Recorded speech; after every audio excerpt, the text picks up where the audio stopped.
नमस्कार, आपके साथ मैं हूं अंजलि सिंह। हमारे खास कार्यक्रम सेहतनामा में आपका स्वागत है। इस कार्यक्रम में हम आपकी सेहत और उससे जुड़ी समस्याओं के बारे में बात करते हैं। आज हमारे साथ होम्योपैथी विशेषज्ञ डॉक्टर निकिता कश्यप जायसवाल जुड़ रही हैं, जो आपकी बीमारियों से संबंधित सवालों के बारे में जानकारी देंगी और साथ ही होम्योपैथी से जुड़ी जानकारी भी आपको देंगी। डॉक्टर निकिता हमारे साथ जुड़ गई हैं। डॉक्टर निकिता, न्यूज़ 24 मध्य प्रदेश छत्तीसगढ़ पर जुड़ने के लिए आपका धन्यवाद और बहुत स्वागत है आपका न्यूज़ 24 मध्य प्रदेश छत्तीसगढ़ पर। Thank you so much, ma'am. Thank you for inviting me. Doctor Nikita, सबसे पहले तो मैं आपसे यही जानना चाहूंगी, जो कि लंबे अरसे से होम्योपैथी की दवाइयां तो चलती रहती हैं, लेकिन ये नहीं पता होता कि होम्योपैथी क्या है। सबसे पहले तो आप हमारे दर्शकों को बताइए कि होम्योपैथी क्या है, क्यों ये खास है और क्यों होम्योपैथी का इलाज ही लेना चाहिए। जी मैम, होम्योपैथिक मेडिसिन जो है एक सिद्धांत पे चलती हैं जिसे बोला जाता है सिमिलिया सिमिलिबस क्यूरेंटर। ये सैमुअल हैनीमैन जी ने इसका आविष्कार किया था। और सिमिलिया सिमिलिबस क्यूरेंटर मतलब हम हिंदी में सरल लैंग्वेज में समझे तो इसका मतलब होता है कि जैसे जहर ही जहर को काटता है, उसी प्रकार कुछ कुछ मेडिसिन जो प्लांट से ली गई हैं, एनिमल से ली गई हैं, उनके अर्क से, जैसे प्लांट है तो प्लांट के अर्क से दवाई लेकर और फिर उसको पोटेंटाइज किया जाता है ताकि उसकी मेडिसिन की क्वांटिटी क्वालिटी बढ़े एंड क्वालिटी बढ़ने के बाद उसे पेशेंट को प्रिस्क्राइब की जाती है दवाइयाँ, जिससे कि देखा गया है कि बहुत जल्दी असर होता है, पेशेंट्स को बहुत फ्रीक्वेंटली रिलीफ मिलता है। डॉक्टर, आपने कहा कि बहुत जल्दी असर होता है, लेकिन ये भी सुनने को मिला है कि होम्योपैथी की जो दवाइयां होती लंबे समय तक चलती रहती हैं, पेशेंट इसको लंबे समय तक लेते रहते हैं, लेकिन इसका असर बहुत स्लो होता है। मैम, डिपेंड करता है। जैसे अगर आप कोई क्रॉनिक ट्रबल लेके आए हैं, बीमारी पुरानी है, तो ऑब्वियस सी बात है उसे जाने में थोड़ा सा समय लगेगा। पर आज होम्योपैथिक मेडिसिन ने भी होम्योपैथी साइंस ने इतना आगे तरक्की कर ली है कि एक्यूट अगर आपके पास ट्रबल है, फॉर एग्जांपल आज आपको वायरल कॉम्प्लिकेशन हो रहा है, वायरल कंप्लेंट्स हो रही हैं, कुछ आपको सर्दी खांसी बुखार की प्रॉब्लम है, तो उसमें हम ये नहीं कह सकते कि उसमें भी हम आपको आज दवाई देंगे तो आप 15 दिन बाद ठीक होंगे, कोई उससे फर्क ही नहीं पड़ेगा। तो depend on the case of the patient कि आपका क्रॉनिक है या एक्यूट इसमें प्रॉब्लम है। एक्यूट होता है तो डेफिनेटली बहुत जल्दी रिजल्ट मिलते हैं। हाँ, जहाँ थोड़ा स्किन कंप्लेंट्स की बात आती है तो स्किन एलिमेंट ठीक होने में थोड़ा सा समय लेते हैं। अच्छा डॉक्टर निकिता, कौन कौन सी वो बीमारियां होती हैं जो होम्योपैथी के जरिए ठीक हो सकती हैं, या कोई ऐसी भी बीमारी हो सकती है जो होम्योपैथी उसका इलाज ना कर पाए? जहाँ पे हम सर्जिकल केसेस इन्वॉल्व होते हैं वहां पर एक होम्योपैथिक मेडिसिन को हम खुद ही पेशेंट्स को बोल देते हैं कि here you are only having, एक surgery is only an option. तो वहां पर नहीं, बाकी देखा गया है काफी सारे केसेस में, काफी सारी डिजीजेस में बहुत ही अच्छा रिजल्ट मिलता है होम्योपैथिक मेडिसिन का। डॉक्टर, होम्योपैथी आयुर्वेद से कितना अलग है या सिमिलर है दोनों? नहीं मैम, आयुर्वेद और होम्योपैथी दोनों बहुत डिफरेंट हैं। आयुर्वेदिक जो मेडिसिन हैं वो कई सारी मेडिसिन आपको सिर्फ पाउडर फॉर्म में मिलेंगी और दोनों के सिद्धांत भी काफी अलग हैं। होम्योपैथी जो है, मैं किसी भी पैथी की यहाँ क्रिटिसिज्म नहीं करूंगी, लेकिन जो होम्योपैथिक मेडिसिन जो होती हैं, यहाँ पे पहला ही हमारा सिद्धांत होता है to deal with the permanent cure. तो हम कोशिश ये करी जाती है कि होम्योपैथिक दवाइयों से बीमारी की जड़ से निजात आपको मिले, वापस से रिअकर ना हो बीमारी। तो इस पे बहुत ज्यादा इम्पोर्टेंस दी जाती है, इसीलिए पेशेंट की अच्छे से केस हिस्ट्री होम्योपैथिक डॉक्टर के लिए बहुत इंपॉर्टेंट होती है। बिल्कुल, लेकिन डॉक्टर निकिता, ये भी देखने को मिला है कि जैसे एलोपैथी में अक्सर कोई साइड इफेक्ट हो जाता है मेडिसिन का, क्या होम्योपैथी में भी ऐसा देखने को मिला है? कोई साइड इफेक्ट है किसी मेडिसिन का? मैम, हर एक चीज की एक लिमिटेशन होती है। वैसे तो साइड इफेक्ट्स नहीं होते हैं, पर कोई बिना डॉक्टर से ही पूछे सालों तक दवाइयां कंज्यूम करता है। कई लोग होते हैं जो जाते हैं मेडिसिन, हमने तो ये दवाई काफी असर करती थी, और वो सालों साल वो चीज ले रहे होते हैं, तो यहाँ आके फिर थोड़ा प्रॉब्लमेटिक हो जाता है। अच्छा, जो होम्योपैथी की जो गोलियां होती हैं, जो मेडिसिन्स होती हैं, ये भी सामने आया है कि वो मीठी होती हैं। क्यों वो मीठी होती हैं? इसके पीछे भी क्या कोई कारण है, रीजन है इसके पीछे कोई? मैम एग्जैक्टली मीठी नहीं होती है। हम लोग की जो मेडिसिन होती हैं ये सब डाइल्यूशन और मदर टिंचर्स फॉर्म में आती हैं। तो डाइल्यूशन जो रहता है, यदि हम डायरेक्टली किसी पेशेंट को देते हैं तो थोड़ा सा उसका बिटर टेस्ट रहता है, थोड़ा स्ट्रॉन्ग किसी किसी को लगता है। इसलिए जो मीठी दवाई जैसे जो गोलियां रहती हैं छोटी छोटी, उन्हें ग्लोब्यूल्स बोला जाता है, और वो ग्लोब्यूल्स के फॉर्म में हम मेडिसिन को डिस्पेंस करते हैं पेशेंट को। प्रॉपर डोसेज उन्हें बताए जाते हैं एंड फिर पेशेंट की डिस्पेंस उस तरह से उन्हें डिस्पेंस किया जाता है, क्योंकि कई बार यदि हम डायरेक्ट डोज दें तो it's not possible for everyone कि इजीली उसे कंज्यूम कर लें। बिल्कुल।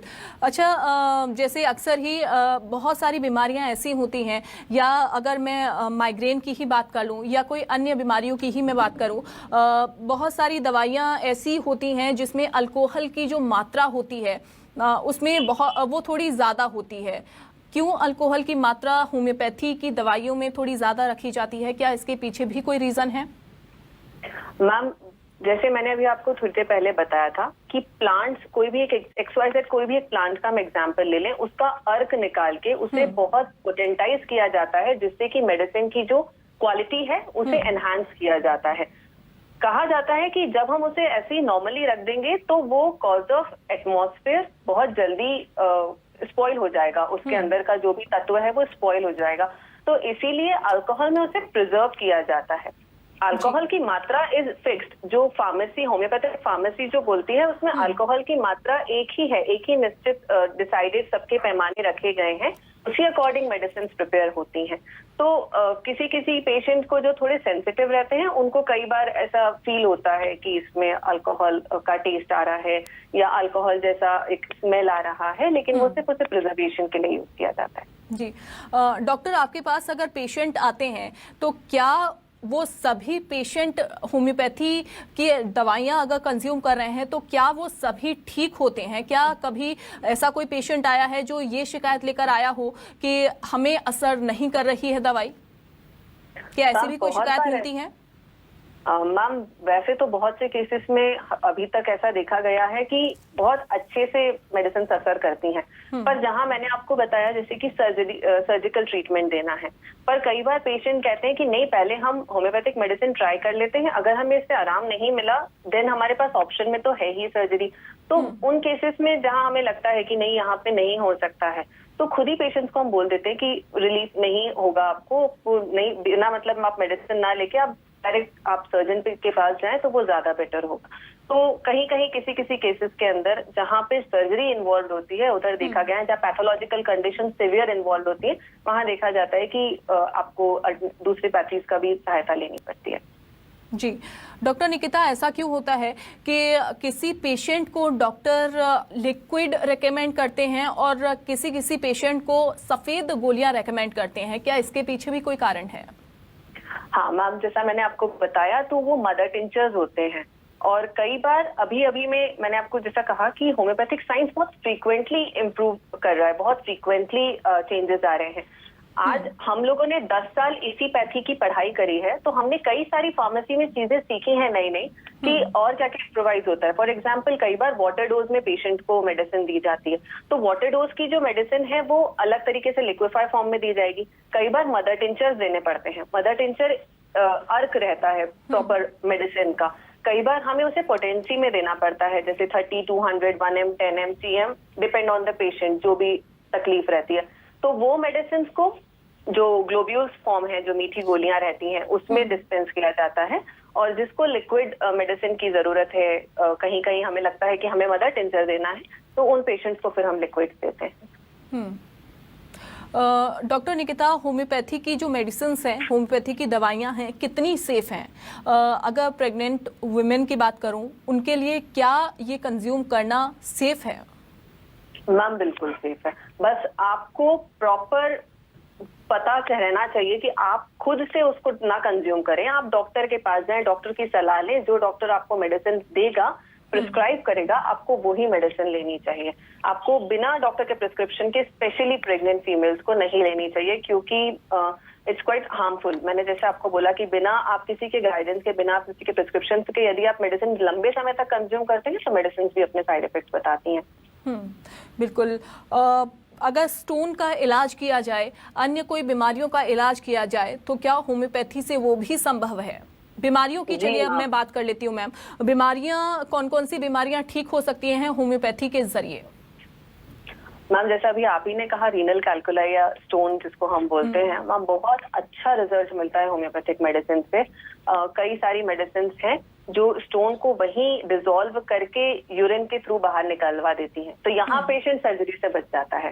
क्योंकि और भी कई सारे तरीके होते हैं स्टोन्स को दूसरी पैथीज के अंदर डिसॉल्व करवाने के, पर इसमें आप सिर्फ मेडिसिन, आपको अभी जैसा आप मुझसे पूछ रहे थे कि किसी किसी पेशेंट को आपको लिक्विड मेडिसिन देते हैं, किसी को आप ग्लोब्यूल्स फॉर्म में देते हैं। तो जब स्टोन के पेशेंट को देखा गया है लिक्विड फॉर्म की मेडिसिन या मदर टिंचर्स जाते हैं तो वो ज्यादा जल्दी असर करते हैं, ज्यादा जल्दी उसका स्टोन को डिसॉल्व करके और वो यूरिनल एरिया से बाहर हो जाते हैं। फीमेल्स में यदि देखा जाए मेंस्ट्रुअल रिलेटेड प्रॉब्लम्स होती हैं तो वहां पर भी मेडिसिन बहुत अच्छा रिजल्ट देती हैं। आप स्किन एलिमेंट्स में आ जाएं, स्किन में आज की तारीख में फंगल का ट्रीटमेंट बहुत मुश्किल होता है किसी से भी करवाना, लेकिन होम्योपैथिक में बहुत अच्छी अच्छी दवाइयां हैं जो टीनिया जैसी प्रॉब्लम्स को भी कवर कर लेती हैं। आप आज की तारीख में सबसे ज्यादा जो लोग प्रॉब्लम से सफर कर रहे होते हैं वो होता है उनका ओबेसिटी या मोटापा। तो मोटापे के लिए भी along with diet, along with exercises, medicine इतनी अच्छी हैं कि बहुत फ्रीक्वेंटली वो भी वेट लॉस की तरफ भी करवा देती हैं। बच्चों के लिए इम्यूनिटी बूस्ट करने में, जो नॉर्मल वायरल इन्फेक्शंस हैं उनसे प्रोटेक्ट करने में कई सारी ऐसी दवाइयां हैं। आप पाइल्स की तरफ जाएं, पाइल्स में भी सर्जरी बोल देते हैं करवाने, पर पाइल्स का इलाज होम्योपैथी में बहुत अच्छा है। विदाउट एनी सर्जिकल ट्रीटमेंट आप रिमूव करवा सकते हैं। तो ऐसे मैम कई सारी प्रॉब्लम्स है, काफी सारी बीमारियां हैं जिसमें आपको सर्जरी की तरफ जाना ही नहीं पड़ता और पहले ही आपका मेडिसिन से ठीक हो जाता है। स्टोन की ही बात करेंगे डॉक्टर निकिता। स्टोन में घरेलू उपचार भी कहा जाता है, घरेलू नुस्खे हैं जिनके जरिए ठीक हुआ जा सकता है, लेकिन आपने कहा कि होम्योपैथी भी एक ऐसा साधन है जिसके जरिए स्टोन को निकाला जा सकता है। कितना समय इसमें लगता है और क्या होम्योपैथी की दवाई एक बार शुरू करने के बाद कितने समय तक ये दवाई लेनी पड़ती है और क्या दोबारा स्टोन होने के चांसेस भी रहते हैं? नहीं मैम, स्टोन दोबारा होने के चांसेस तो नहीं होते। कई बार किसी किसी के शरीर की टेंडेंसी भी होती है रिकरेंट स्टोन फॉर्मेशन की, पर ऐसा नहीं होता है। अगर आप मेडिसिन ले रहे हैं तो कितनी बार सिंगल डोज में ही पेशेंट नेक्स्ट डे आके बोलता है कि मैम जो पेन हो रहा था उसके बाद आपने मेडिसिन दी तो स्टोन बाहर हो गया। और कई बार साइलेंट स्टोन्स रहते हैं जो सिर्फ अल्ट्रासाउंड की फाइंडिंग्स में पता पड़ते हैं कि एक स्टोन तो था वो पेनफुल था, दूसरा स्टोन है वो साइलेंटली है लेकिन वो है किडनी के अंदर। तो थोड़ा टाइम, कई बार हार्डली 20 दिन, 1 महीना मेडिसिन पेशेंट लेता है, उसके बाद में स्टोन बाहर हो जाता है, पर एक लिमिट रहती है। 14-15 mm तक के स्टोन इजीली बाहर हो जाते हैं। उसके आगे यदि साइज बड़ा है तो फिर हम खुद ही पेशेंट को बोल देते हैं कि आपको सर्जिकल ट्रीटमेंट ही लगेगा। छोटी जो स्टोन्स हैं, छोटे जो प्रॉब्लम्स हैं वो तो इजीली इससे रिमूव हो जाएंगे। तो छोटे स्टोन्स बहुत जल्दी रिमूव हो जाते हैं, कई बार तो बहुत फ्रीक्वेंटली नेक्स्ट 2-3 डेज में ही पेशेंट की कंप्लेन में आराम मिल जाता है उससे। जी, और अगर महिलाओं के यूटेरस में अगर स्टोन हो तो क्या वो भी रिमूव हो सकता है? मैम यूट्रस में तो नहीं, हाँ यूरिनरी ब्लैडर में जो भी स्टोन वगैरह रहता है वो हो जाता है। यूट्रस के अंदर फाइब्रॉइड की जो प्रॉब्लम्स होती हैं, सिस्ट की कंप्लेंट्स होती हैं, उसके लिए होम्योपैथी में बहुत अच्छी अच्छी दवाइयां हैं जिससे बहुत फ्रीक्वेंटली आराम मिलता है। ठीक है। डॉक्टर निकिता, क्या हाइट को बढ़ाने को लेकर भी होम्योपैथी में एक जरिया है? होम्योपैथी के जरिए भी क्या हाइट बढ़ाई जा सकती है? जी मैम, बहुत अच्छे से हाइट, इनफैक्ट वेट भी देखा गया है। कई सारे बच्चे होते हैं जिनका वेट भी पुट ऑन नहीं होता है, हाइट भी नहीं बढ़ती है, उसके लिए हमारे पास बहुत अच्छी अच्छी मेडिसिन हैं। हाइट तो मार्केबल चेंजेस मैम देखने को मिलते हैं। विद इन अ मंथ आप 1 से 1.5 इंच का डिफरेंस इजीली देख लेते हैं कि हाँ पेशेंट की हाइट बढ़ रही है। क्योंकि मार्केट में बहुत सारे प्रोडक्ट्स ऐसा दावा करते हैं कि उनके प्रोडक्ट्स लेने से मात्र 3 मंथ के अंदर ही जो हाइट है वो बढ़ जाती है, लेकिन होम्योपैथी में इसलिए पूछ रही हूँ क्योंकि इसका आपने कहा कि कोई साइड इफेक्ट नहीं है और बहुत जल्दी असरदार होती है। जी मैम, बिल्कुल। हाइट के केसेस में तो बहुत जल्दी, बच्चों में बहुत जल्दी देखने को रिजल्ट मिलता है। कई बार देखा गया है कि with in a month, regular अगर आप ले रहे हैं तो बहुत जल्दी इन अ मंथ आप चेंजेस देखने लगते हैं। बच्चों में भी। जी, इसके अलावा मैं महिलाओं की बात करूंगी, क्योंकि टीनेज में पिंपल्स की परेशानी यहाँ पर टीनेज बच्चियों को होने लगती है। इसके अलावा पुरुषों में भी ये सारी परेशानियां जो हैं वो देखने को मिलती हैं। 18+ में भी ये सारी जो परेशानियां हैं वो देखने को मिलती हैं। उनके लिए क्या कुछ इलाज, कैसे इलाज किया जाता है, कितने लंबे समय तक ये इलाज जो है वो किया जा सकता है? मैम, स्किन में यूजुअली एक्ने या पिंपल्स के अंदर 1-1.5 महीना लगता है मेडिसिन प्रॉपरली असर करे पेशेंट, क्योंकि यहाँ पे स्किन जहाँ इन्वॉल्वमेंट होता है, क्योंकि पेशेंट को अगर अकेले आप बोलोगे कि पिंपल फॉर्म नहीं हो, आउटबर्स्ट नहीं हो, तो वहां तक बात नहीं होती है। जो एक डार्क स्पॉट्स रहते हैं, जो ब्लैक स्पॉट्स और जो पिंपल्स के बाद जो पोस्ट पिंपल एक्ने स्पॉट्स होते हैं, तो उसको भी कंप्लीटली वैनिश करने में मेडिसिन बहुत हेल्पफुल होती हैं। 1-1.5 महीने के अंदर रिजल्ट मैम बहुत इजीली मिल जाता है। क्या इसमें किसी तरीके का कोई परहेज या खाने पीने में किसी तरीके का कोई परहेज? पिंपल्स पे specially junk food, oily stuff, घर में जितना तेली खाना जो बनता है, समोसा, कचौरी, ये सब चीजें स्ट्रिक्टली मना करी जाती है, वो अवॉइड करने को बोला जाता है। बाकी जो स्किन प्रॉब्लम्स है, सपोज किसी को सोराइसिस है, किसी को एक्जिमा है, या ये सारी ट्रबल्स है, फिर उसमें जरूर हम लोग एकदम उनको थोड़ा खटाई भी बंद करवाते हैं, या देखते हैं, उनकी केस हिस्ट्री लेते हैं कि किस किस चीज से उनको तकलीफ रहती है या तकलीफ पड़ती है। बाकी अन्य बीमारियों की अगर बात करें डॉक्टर निकिता, जैसे डायबिटीज हो गई, शुगर हो गया, वो होम्योपैथी की जो मेडिसिन होती हैं कैसे मेंटेन करती हैं, उसमें किस तरीके से ख्याल रखना चाहिए, क्या परहेज करने चाहिए और कैसे जो इलाज है वो शुरू किया जा सकता है? मैम, जैसे यदि कोई पहले से ही मेडिसिन ले रहा है, कोई मेडिसिन ऑलरेडी उनकी एलोपैथिक मेडिसिन चल रही हैं, तो हम कभी भी पेशेंट को इमीडिएटली विड्रॉ नहीं करवाते हैं। हाँ, यदि किसी की अभी एकदम रिसेंटली पता पड़ा है कि उनका शुगर लेवल में ऐसे चेंजेस देखे गए हैं, तो फिर उनको हम मेडिसिन देते हैं, और वो मेडिसिन डायरेक्टली अगर हम स्टार्ट करें तो काफी जल्दी काउंट्स देखे जाते हैं कि 15-20 डेज में, 1 महीने के अंदर धीरे धीरे इम्प्रोवाइज हो रहा है। आलू, चावल, मीठा उनको अवॉइड करने को कहा जाता है। फ्रूट्स में केला, अंगूर, चीकू, सीताफल मना किया जाता है। तो ये कुछ चीजें हैं जिसके लिए थोड़ा परहेज, और परहेज के साथ साथ यदि आप मेडिसिन लेते हैं, थोड़ा डाइटरी चेंजेस करवाते हैं।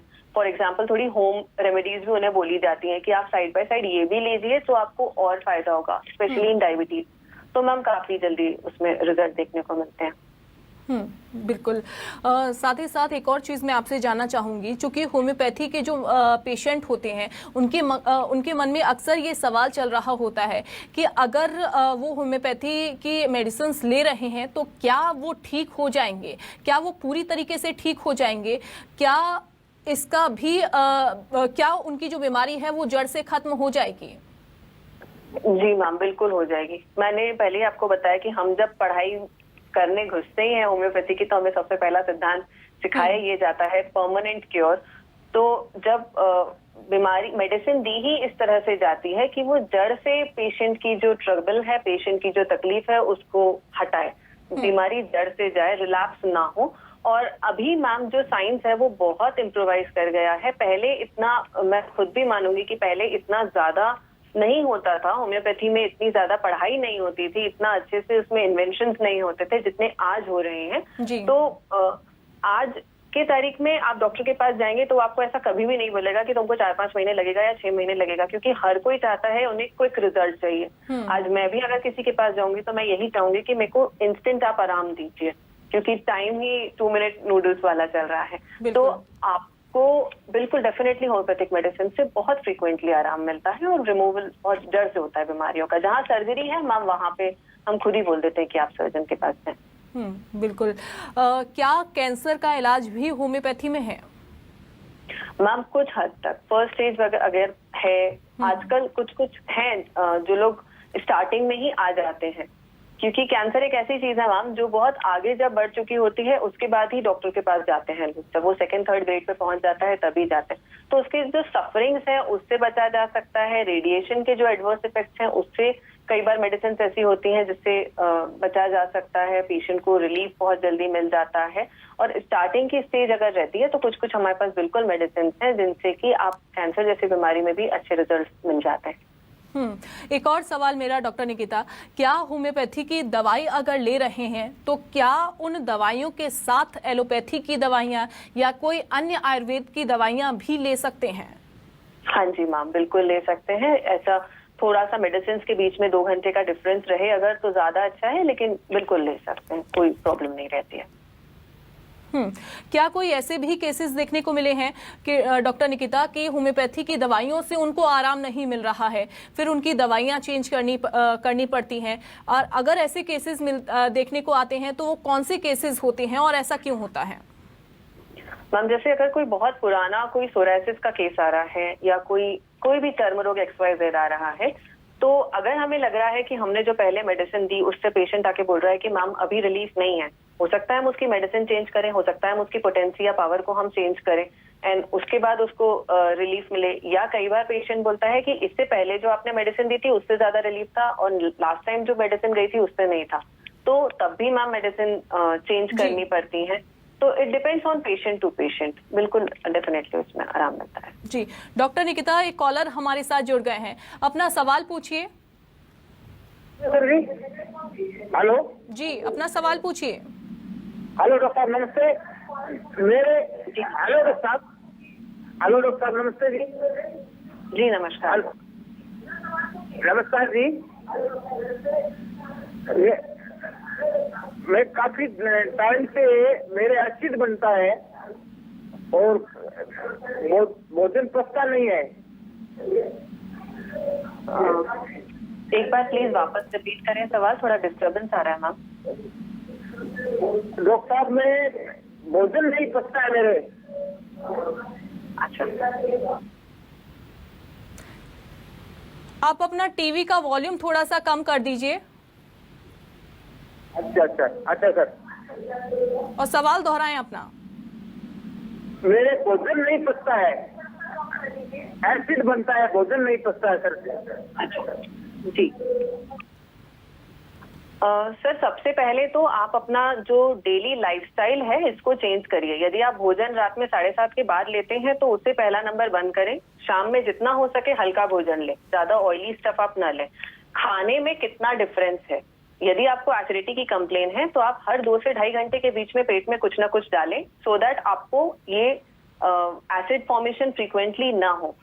ऑयली चीजें, बाहर का जो जंक फूड रहता है, ज्यादा स्पाइसी स्टफ, ये सब चीजें आप अवॉइड करें, तो ये सब चीजों से भी आपको हेल्प मिलेगी। और साथ ही साथ आप आपके नजदीकी जो भी होम्योपैथिक डॉक्टर हो आप उनसे कंसल्ट करिए।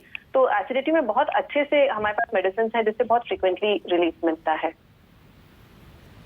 जी, उम्मीद करते हैं आपको अपने सवाल का जवाब मिल गया होगा।